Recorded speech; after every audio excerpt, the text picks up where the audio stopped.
The silver hull of the exploration vessel Horizon gleamed under the purple-tinted sunlight of Thanatos 7.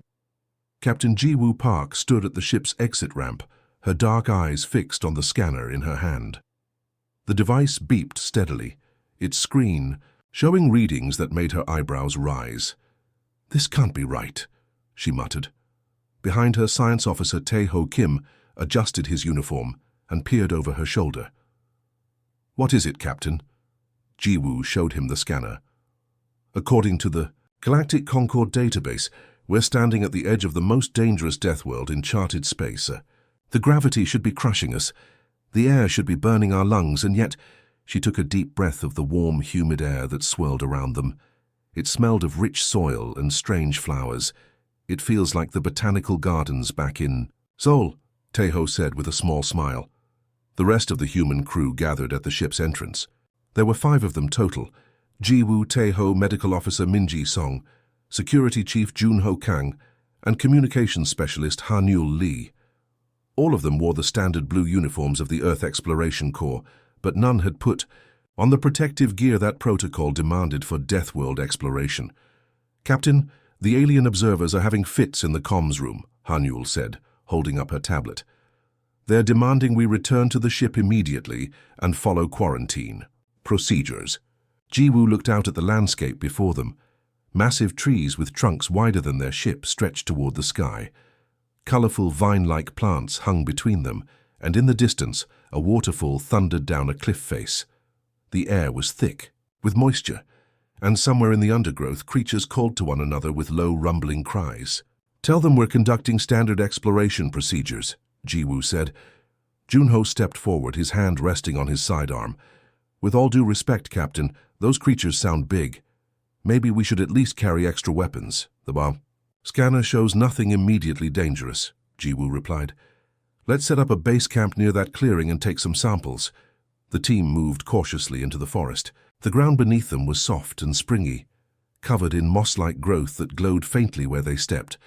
The trees created a canopy so dense that the purple sunlight filtered through in scattered beams. 2 hours later, they had established a small camp. Tae-ho collected plant samples while Min-ji analyzed the local microbes. Ji-Woo mapped the surrounding area, marking points of interest on her digital chart.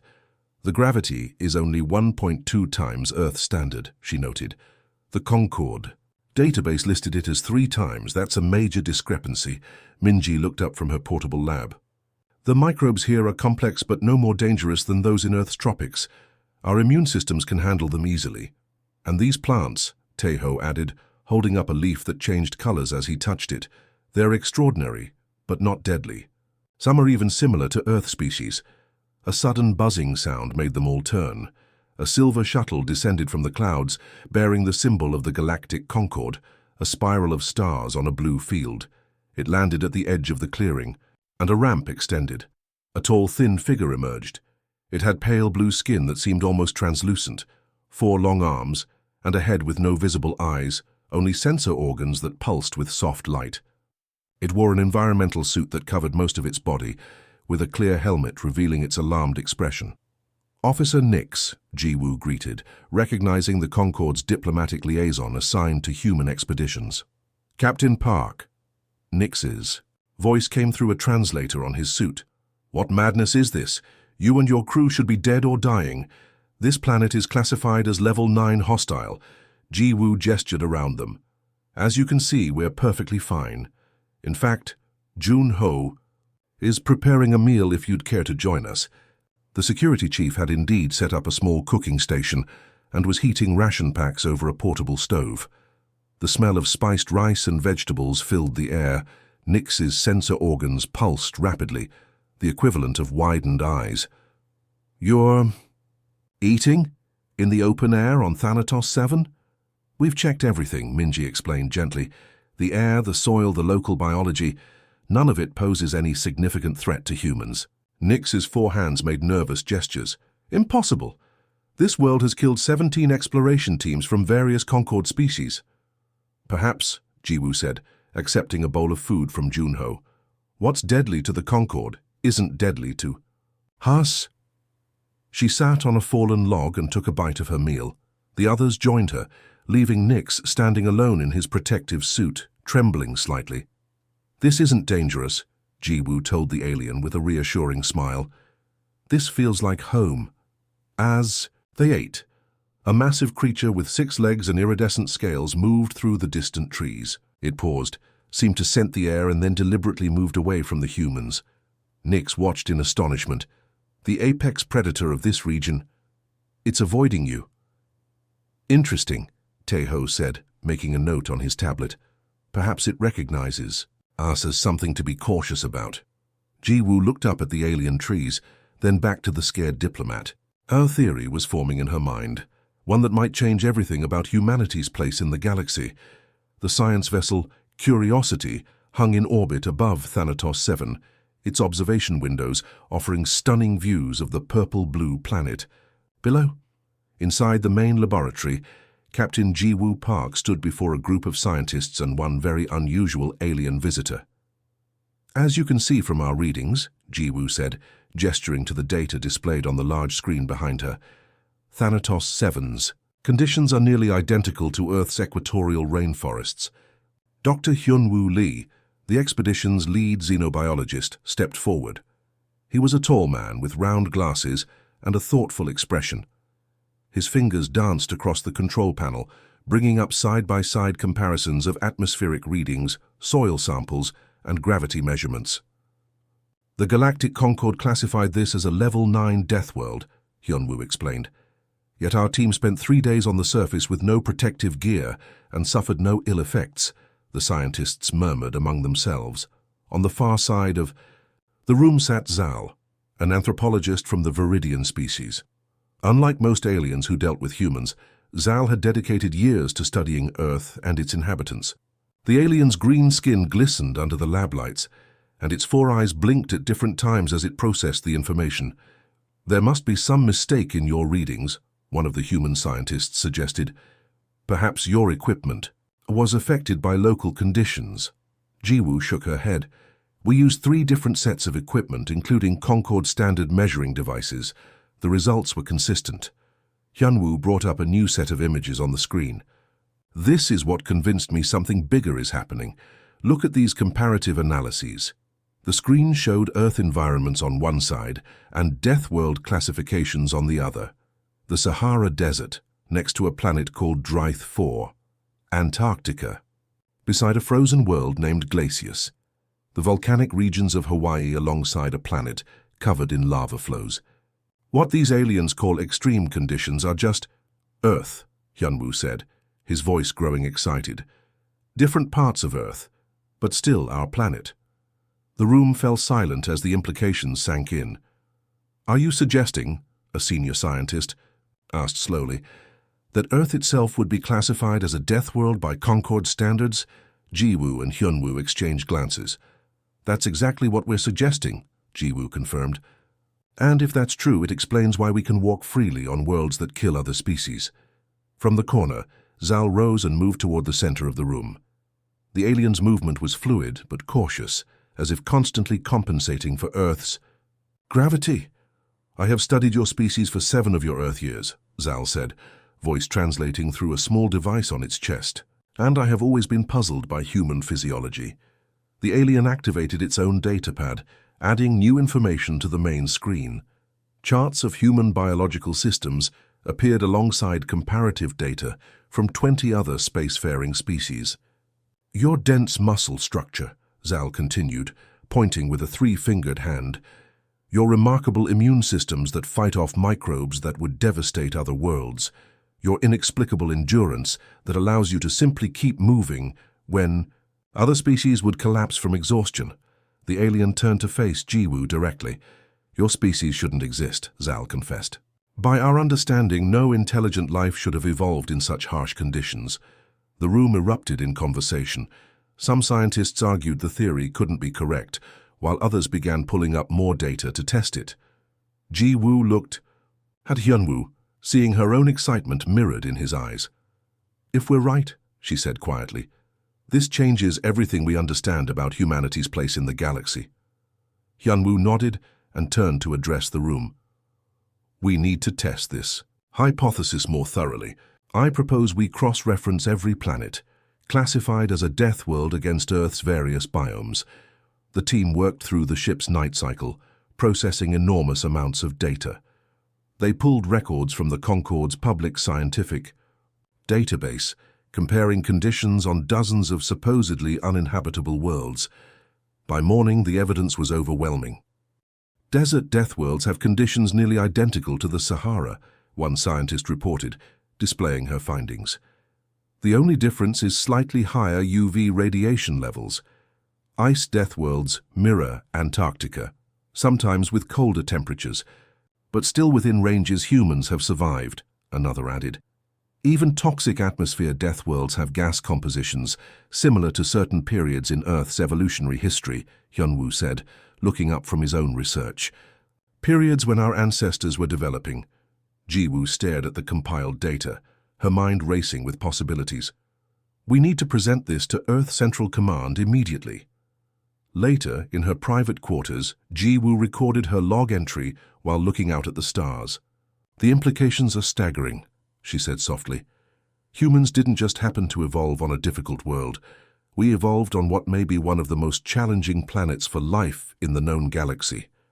Every hardship our ancestors faced, every environmental challenge they overcame, these weren't just Earth problems. They were trials that would break most species in the universe. A soft chime indicated someone at her door. It was Zal, the alien anthropologist, looking troubled. Captain Park, the alien said hesitantly, if your hypothesis is correct, the Galactic Concorde will view humanity very differently. How so? Jiwoo asked. A species that evolved on a death world would be naturally stronger, more adaptable and more resilient than other species, Zal explained.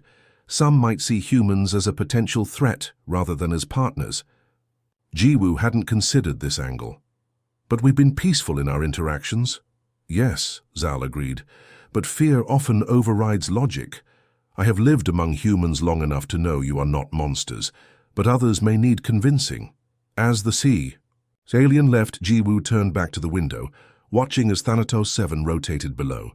A world that had killed 17 alien exploration teams, yet felt like a pleasant vacation spot to humans.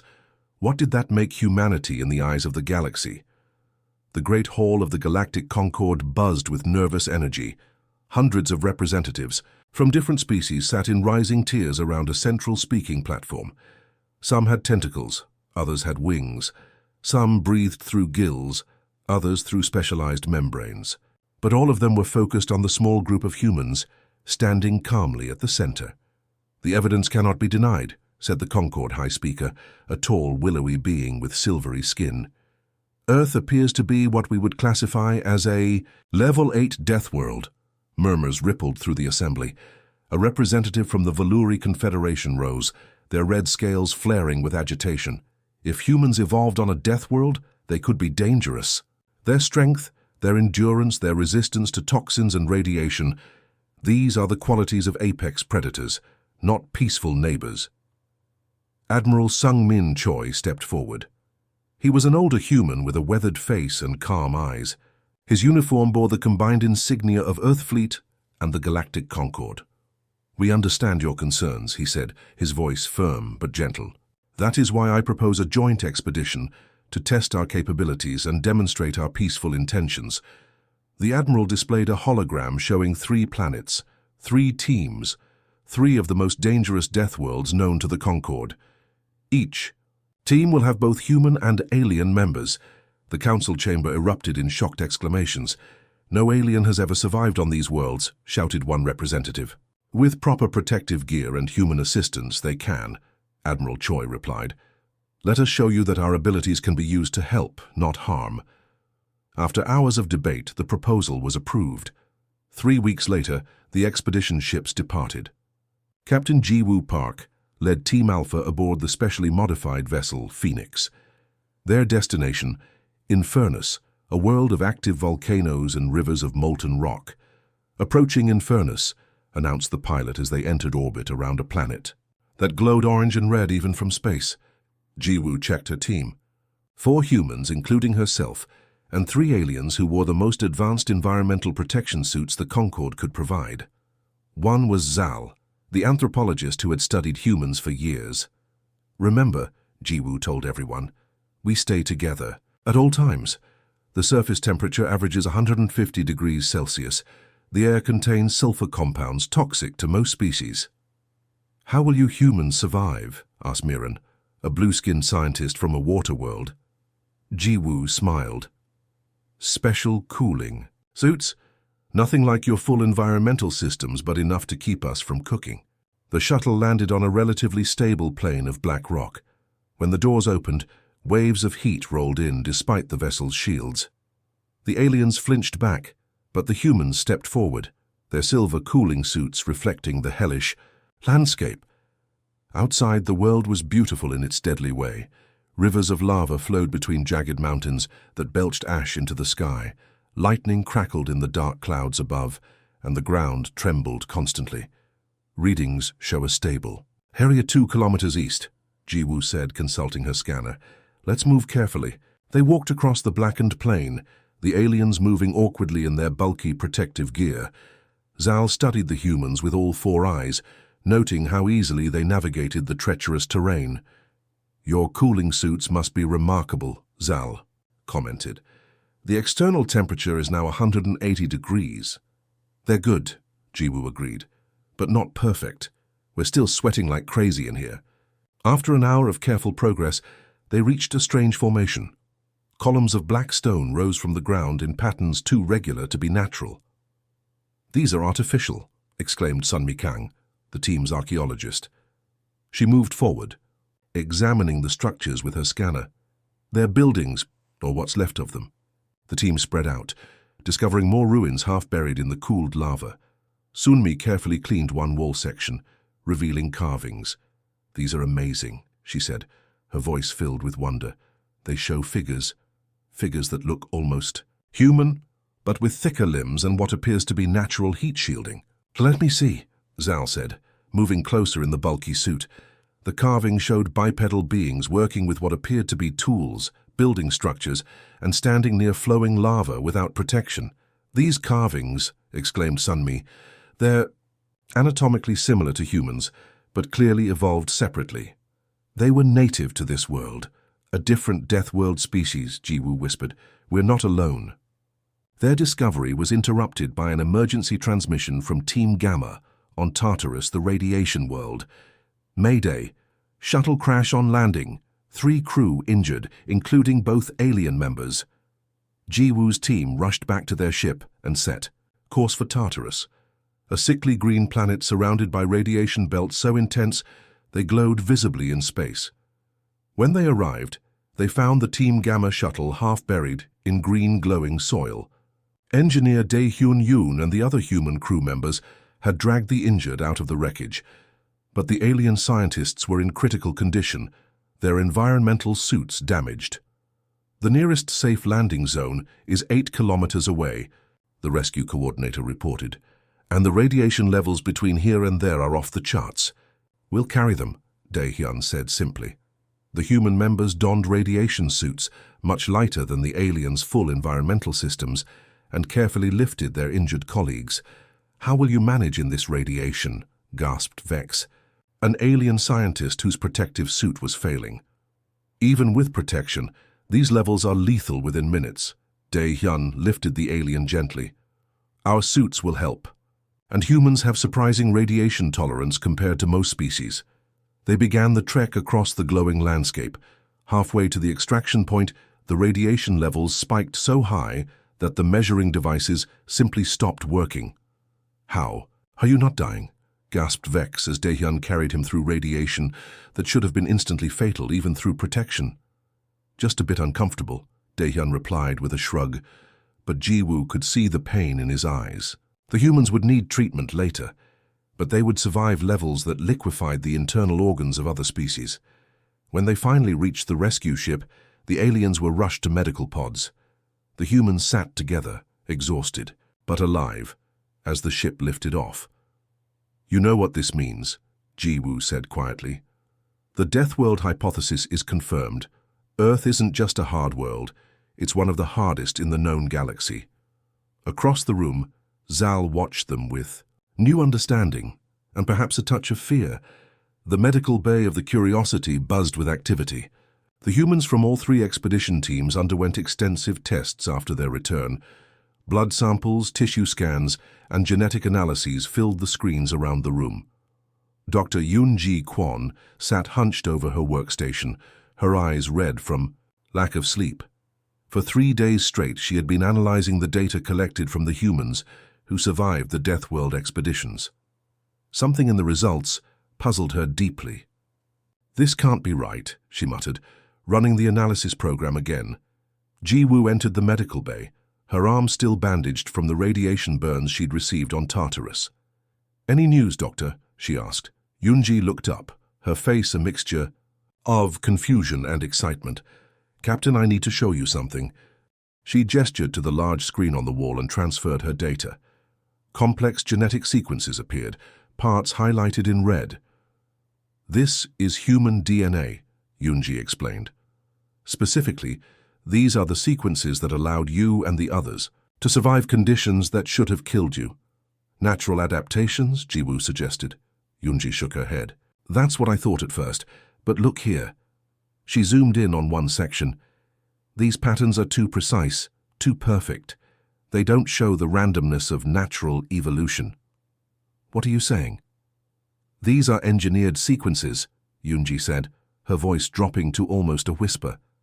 "Artificial modifications made with incredible precision, far beyond our current technology." Ji-woo stared at the screen. "That's impossible. Humans evolved naturally on Earth. Did we?" Yoon-ji pulled up another display showing human DNA alongside the fragmented genetic material recovered from the ruins on Infernus.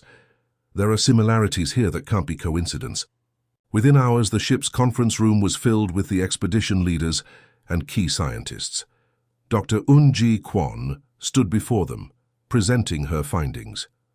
"We were designed," she explained to the stunned crew. "Our genetic code contains artificial sequences that enhance our ability to withstand conditions that kill other species. Radiation resistance, toxin filtering, enhanced muscle density and bone strength. These aren't just evolutionary advantages, they're engineered systems." Admiral Choi, who had joined via holographic projection, frowned deeply. "Who would have the technology to do this? And when?" "That's the question," Yoon-ji said. "These modifications appear to be hundreds of thousands of years old, integrated so perfectly that they replicate naturally now." The room fell silent as everyone processed this information. "We need to consult the Galactic archives," Zal suggested. "If there is any record of such advanced genetic engineering, it would be there." 3 days later, Ji-woo's ship arrived at Arkiva, a massive space station that served as the repository for all knowledge collected by the Galactic Concord. The gleaming structure orbited a quiet red dwarf star, its countless levels holding data going back hundreds of thousands of years. Ji-woo, Yoon-ji and Zal were escorted deep into the restricted sections of the archives. There, in a chamber filled with ancient data systems, they met Elder Mox. Mox was ancient by any standard. The archivist's skin was pale and translucent, showing a complex network of veins beneath. The being moved slowly, supported by a mechanical assistance frame, but its eyes were sharp and alert. "I have reviewed your findings," Mox said, its voice a soft whisper. "They have confirmed certain suspicions I have harbored for many cycles." The ancient being gestured, and the room darkened. A holographic display appeared, showing a spiral galaxy, their own, with certain stars highlighted. "Long ago, before the Concord existed, before any of our civilizations arose, there was another power in the galaxy," Mox explained. "They called themselves the Cedars. They were the first to achieve interstellar travel, the first to master genetic engineering on a planetary scale." The hologram zoomed in, showing a strange crystalline vessel orbiting a world that looked much like Earth. The Cedars faced extinction. A cosmic event, perhaps a gamma-ray burst, perhaps something else, was sterilizing large sections of the galaxy. They knew they could not survive, but they sought to preserve intelligent life. Ji-woo watched, fascinated, as the images showed. Strange beings working in laboratories, manipulating genetic structures that looked disturbingly familiar. They seeded hundreds of worlds with engineered life forms, Mox continued. Some adapted for desert worlds, others for oceanic environments, and some were designed for the harshest worlds of all, worlds like Earth. We're their creations? Hyunji asked, her voice barely audible. You are their masterpiece, Mox corrected. The Seeders put their greatest efforts into the Deathworld species, believing that life that could survive such environments would be most likely to achieve true resilience. Humans are not the only such creation, but you are the first to reach the stars. Mox moved to another console and activated it. Ancient text scrolled across the screen. These records were sealed by the founders of the Concord, Mox said. They discovered the truth about the Cedar worlds early in their exploration, and they were afraid. Afraid of what? Jiwoo asked. Of you. Of what you might become. Mox turned to face them directly.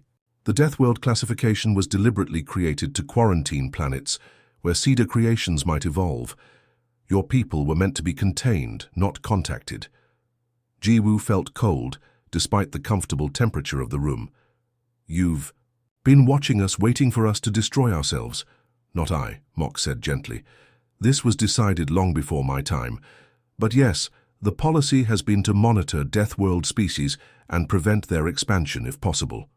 That's why first contact was delayed until after we developed faster-than-light travel, Zal realized. By Concord law, any species that achieves FTL independently must be acknowledged. Precisely, Mox nodded. And now that you know the truth, what will you do with it? Jiwoo looked at the images of the Cedars, trying to process the idea that humans had been engineered, designed as survival specialists for a harsh world. We need to tell our people, she said finally, and the Concord needs to acknowledge what they've done. Within days, the news spread throughout the Galactic Concord. Some species called for human containment, fearing what these engineered super beings might do. Others argued that humans had proven themselves peaceful despite their Deathworld. Origins died. A political storm erupted within the Concord as the centuries-old deception came to light. Species demanded answers from their representatives. Ancient alliances strained as truth replaced carefully constructed narratives, and in the midst of it all, humanity faced its own existential question. What did it mean to learn that they were not the random product of evolution, but the designed creation of an ancient, vanished civilization? The colony ship New Horizon dropped out of faster-than-light travel near the planet Prometheus. The massive vessel carried 2,000 colonists, 1,500 humans, and 500 aliens from 12 different species. Captain Jiwoo Park stood on the bridge, watching as the infamous world filled the view screen. Prometheus glowed with an eerie red light. Massive lightning storms covered half the planet's surface. Active volcanoes dotted the landscape like angry saws. The atmosphere swirled with gases that would kill most species in minutes. The most extreme Deathworld ever discovered, said First Officer Tae-ho Kim, now sporting a scar across his cheek from their expedition to Infernus a year ago. And our new home, Jiwoo replied with a small smile. In the year since the revelation about humanity's engineered origins, much had changed in the galaxy. After weeks of political turmoil, the Galactic Concord had reformed its policies. The truth about the Cedars was now public knowledge. Deathworlds were no longer quarantined but opened for exploration, with humans leading the way. Colony pods are ready for launch, reported the ship's AI. All systems green, Jiwoo nodded. Begin the landing sequence. 50 large pods detached from the colony ship, each carrying structures, equipment, and people. They descended through the violent atmosphere, buffeted by winds that would tear apart conventional vessels. But these had been built with new technology, a blend of human ingenuity and alien science. Jiwoo's pod landed in a valley surrounded by jagged mountains. Through the viewports, she could see the toxic-looking sky and bare rocky ground. Nothing grew here, at least nothing they could see yet. Welcome to Prometheus, she said over the comm system to all colonists. Let's build something amazing. The humans were the first to exit their pods wearing their new adaptive suits, much lighter than the previous versions, allowing for better movement while still providing protection from the extreme heat and toxic atmosphere. They began setting up the initial colony structures with practiced efficiency. Some of the alien colonists watched nervously from inside their pods, still not quite believing that anyone could survive outside. Others, like Zal, ventured out in their more comprehensive environmental systems. "It still amazes me," Zal said, standing beside Jiwoo as they surveyed the growing settlement. "A year ago, no one would have believed this possible."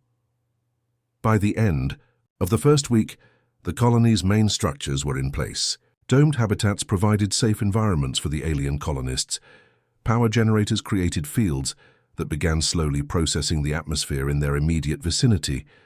Drilling equipment tapped into underground water sources. Ji-woo led a scouting team over a ridge to the east of the settlement. They found a strange formation, what looked like a tunnel entrance carved into the mountainside. "This isn't natural," said Sunmi Kang, who had joined the colony as their chief archaeologist. They entered cautiously, their lights illuminating a passage that extended deep into the mountain. The walls were smooth and covered with faint markings, symbols that looked vaguely familiar. "These match some of the patterns we found in the Cedar database," Sunmi said excitedly, scanning the walls. "This could be an actual Cedar outpost."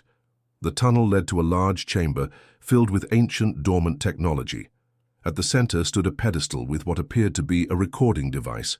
When Sunmi carefully activated it, a holographic image appeared, a being unlike any they had seen before. The creature had a crystalline appearance with multiple limbs and a structure that seemed designed to withstand enormous pressure and heat. It spoke in a language none of them understood, but the images that accompanied its message were clear. This being came from a world much like Prometheus. "The Cedars," Jiwoo whispered. "They were Deathworlders too." Sunmi continued analyzing the message. "According to this, they didn't engineer us just to preserve life. They were creating successors, species that could survive what they could not." The discovery energized the colony. If the Cedars themselves had evolved in Deathworld conditions, it explained their interest in creating species that could thrive in such environments. Humans weren't just experiments. They were heirs to an ancient legacy. 3 months later, the colony had expanded significantly. The environmental processes were working better than expected, creating a growing zone of breathable air around the settlement. Test crops were thriving in special agricultural domes. Most surprising was how some of the alien colonists were adapting. Through a combination of medical treatments based on human biology and specialized training, several species had begun developing limited tolerance to Prometheus's conditions. They could now spend short periods outside their environmental suits, in the processed zones. One evening, Jiwoo stood on a ridge overlooking the colony. In the distance, a massive electrical storm approached. Lightning bolts larger than skyscrapers arced between clouds and ground. Her senior team joined her, along with several alien colonists who had become friends during their time on Prometheus. "Should we return to the shelters?" asked Mirren, the blue-skinned scientist who had once been terrified of Infernus. Jiwoo shook her head. "The storm will pass to the north of us. We're safe here." "Your definition of safe continues to astonish me," Zal commented with good humor. They watched the spectacular display of nature's fury. Around them, the colony continued its evening activities.